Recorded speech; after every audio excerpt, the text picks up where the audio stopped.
Hello everyone and welcome back to the Common Sense Crypto channel. As with you always, this is Rich doing another video today on XRP. So I hope you're all having a wonderful day today wherever you are in this great world. We're gonna talk about XRP, and I'm bringing great world back because you know what? We can't control what goes on around the world, and the world is what you make of it. And to me, it is a great world. And right now, we're looking at XRP on the 7-day chart. We're sitting here just above 50 cents. That pullback was incredible. And what if I was to tell you we might even go lower still? You know, the narrative is the bottom is in. Everybody's saying it right now. But what if it isn't in? Because I'm looking at other things that are going on right now, and I'm going to explain it for all of you in today's video. And I'm going to let you decide what you think. But let me know in the comment section down below. And if you look at Bitcoin right now, it's sitting at $65,560 on the 7-day chart. The XRP chart and the Bitcoin chart look almost identical. And you know, everybody acts like it's just XRP that's falling down right now, dipping out. But the whole market is dipping right now.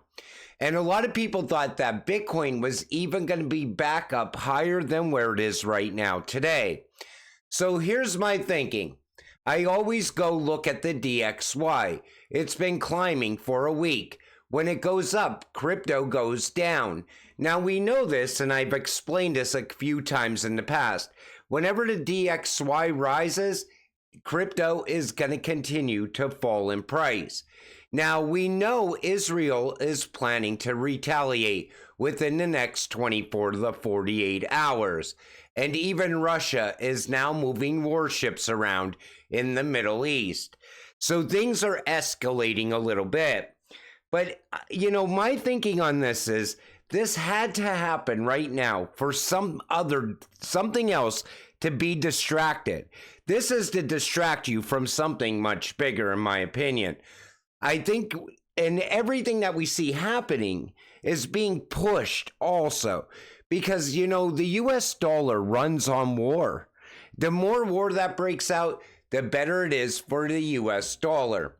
World War III was also trending January 2020, a month before COVID shut down the world and the stock market crashed.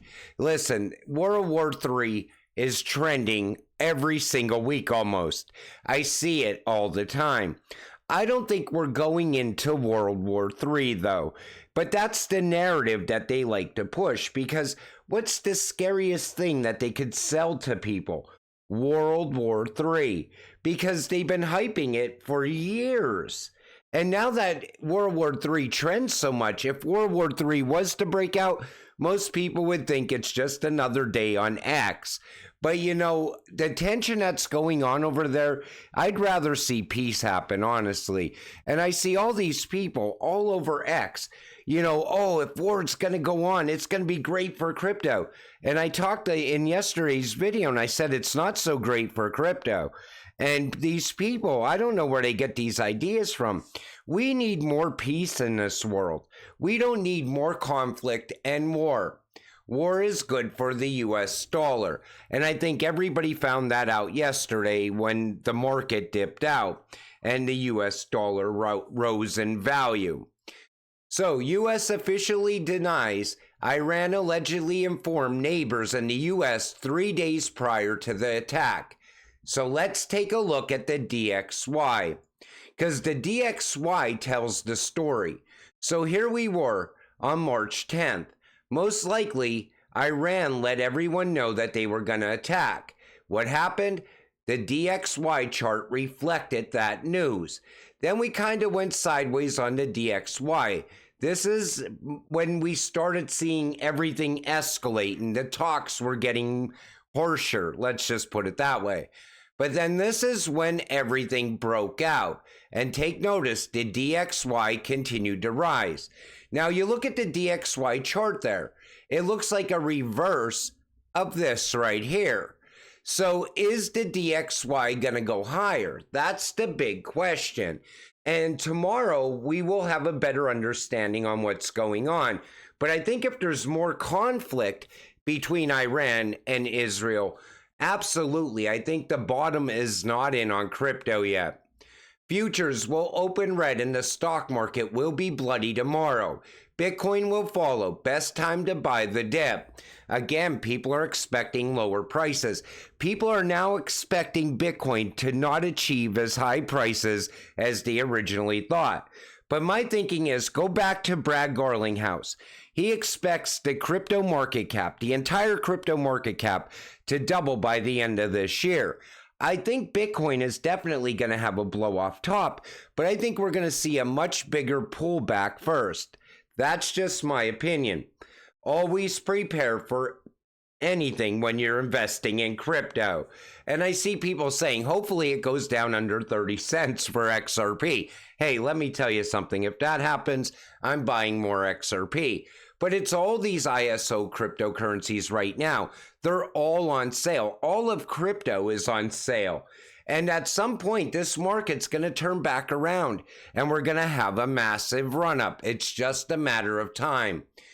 Friendly reminder for all the procrastinators, today is tax day, meaning it's U.S. government theft day, where they steal all our money and send it overseas. Then there's this, a majority of people in line had received an email or letter from the IRS stating that they had to verify their identity in person. The notification went on to say that their refund was being held until they did so. So all these people had to show up and prove who they were to get their government refund, their IRS refund. Well, you know, here's what's crazy about that. They don't want to give these people their refund until they prove that their ID, but they will allow them to vote in the upcoming election. Wait and see. But the reason I wanted to do this quick video today is because everybody right now is expecting this to be the bottom, and I'm not quite sure of that yet. I think we need to keep a good eye on the DXY in the coming days. Plus, I want to see what's going on with the stock market as well, because however the stock market performs tomorrow, you could expect crypto to do the same. You got to remember, when Iran attacked Israel, the stock market wasn't open. So that news is not reflected in the stock market yet. And, you know, we are all about to find out in the next couple of hours, because my videos, I schedule them to go live just after midnight. And the reason I do that is because I know a lot of you that watch my videos, you are overseas. You will probably have a better understanding on where this is going to go before people in the United States even figure it out tomorrow. But you know, if you look at the DXY and you look at the charts, they line up perfectly. It's just that they're reversed. If the DXY was falling right now, you could expect crypto to be skyrocketing. And I talked about that in multiple videos. And a lot of people still don't really understand that. But a lot of people also don't understand that real world events affect crypto.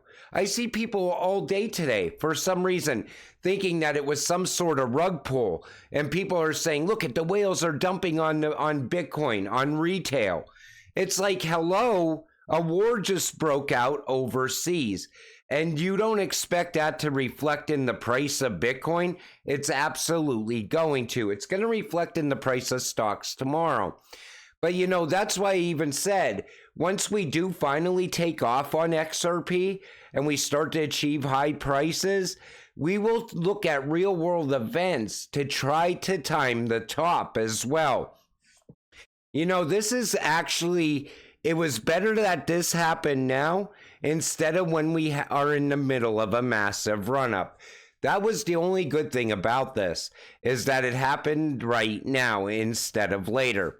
But, you know, as say XRP starts hitting, I don't know, say it breaks above $5 and people are calling the top, the first thing I'm going to do is look at the DXY. I'm also going to look at real world events at that time.